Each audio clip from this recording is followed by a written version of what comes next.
Hello and welcome back to another Geek Panda Tech unboxing video. So today we have the Samsung Note 20 Ultra 5G. These names just keep getting longer and longer. So the most interesting part of the box is the front with the S Pen there and then N20. So without further ado, let's get into the box. So the first thing we're greeted by is the phone. Now this is the first time I'm ever going to be having a Note. Since using my iPad Pro, I'm really loving using the Apple Pen with it. So yes, I'm looking forward to using the stylus there. And wow, so I've had the Samsung S20 Ultra, but wow, that camera bump is bigger than the videos show. So the specs on the camera: the top camera is a 12 megapixel ultra wide. The main sensor there in the middle is 108 megapixels, and we've also got a 12 megapixel telephoto lens at the bottom there.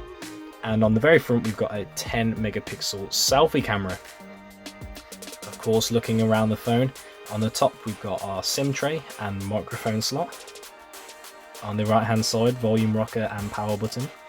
On the bottom, microphone, USB-C, speakers and S Pen. On the left hand side, nothing. So the design is glass on the back. The normal Note 20 only has plastic on the back. So let's boot this up. There we go. Yeah, just look how big that title is there. We'll put that to one side and get back to the box. Just this little useless slip there. Super fast charger. Now it says it's a super fast charger, but I believe it only does about 25 watts. Yeah, just there, 25 watts. So it's fast, but it could be faster. Another little pointless bit of cardboard there. Okay. USB-C to USB-C. These are pretty much the standard now. And of course, sound by AKG, a lovely pair of AKG wired headphones with a USB-C port there. And that is pretty much it for the box. Luckily, Samsung do make everything out of cardboard that we can just throw away later, and lovely. So I will set this up and I'll be back in just... And we're back with the Note 20. It's going to take me a while to get used to saying that. So we're now all set up and we're just downloading and installing some apps. Now let's run through a couple of specs. So the battery on this phone is 4,500 milliamps and it's got 12 gigabytes of RAM. On the chipset, the US version is powered by the Snapdragon 865, and the UK version is unfortunately the Exynos 990 chip, which is lagging behind the Snapdragon, unfortunately. So I wish I could get myself on a Snapdragon one, but I can't. And this beautiful 6.9 inch screen, wow, almost 7 inches, is incredible. It's the Infinity O display. It supports up to 120 Hz refresh rate. It's HDR10 enabled. Luckily though, also with the Exynos chip, we get 256 gigabytes of storage, whereas the Snapdragon only gets 128 base. But of course that can be upgraded with a micro SD card.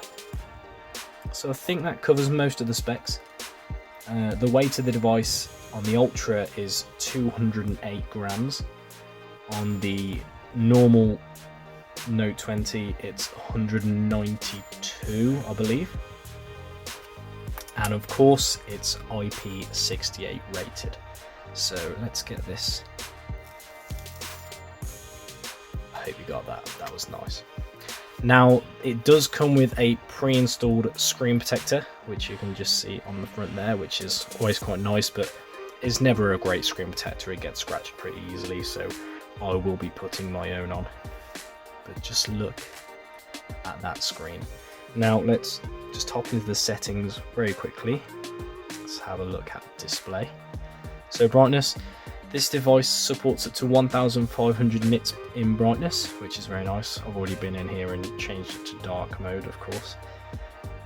The motion smoothness, so you don't get to choose between 60 and 120.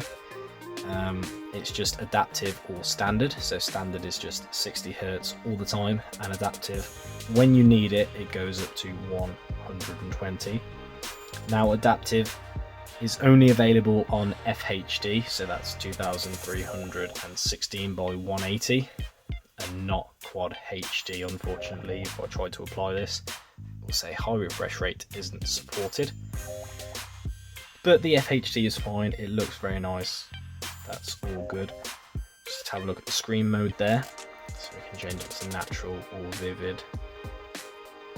I personally prefer the vivid a bit more. Of course we can change it to cool or warm. I'll have it just there.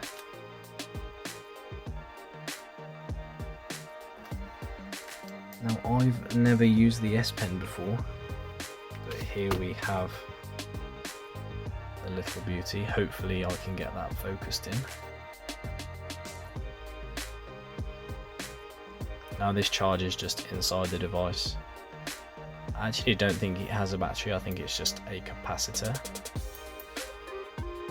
Nice little click in action there. And there's a button on there of course as well.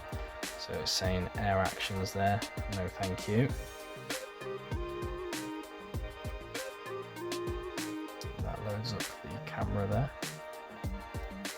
So I just slot that back in. So this year it has changed onto the left hand side of the device when it's normally on the right hand side. So also for the camera this year, you'll notice down by the flash here, there is a laser autofocusing. This was one of the big gripes for the S20 series, is it struggled to autofocus pretty quickly. Let's have a little look here.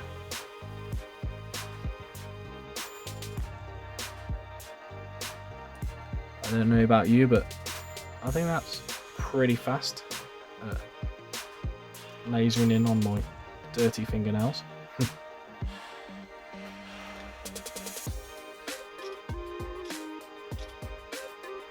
Now that shutter speed isn't quite what the Sony Z1 Mark II that I'm currently using is. When you can have that in its pro camera app mode, it just fires like 20 single shots per second. So anyway, that is my unbox and quick overlook of the Samsung Note 20. That screen is just massive, look at that. Barely any chin, barely any header. Looking forward to giving this a go. This is a much bigger phone than what I've currently just managed to get used to myself. I've just noticed that it's getting pretty warm as well. I also think that's something that the Exynos struggles with, is its cooling. But only time will tell. Look at the size of that. Wow. So please give me a thumbs up if you enjoyed this video. Any comments would be appreciated, and I'll try to get back to you as soon as possible. Please stay tuned for more. A subscribe would be great. And thank you very much. I will see you in the next one.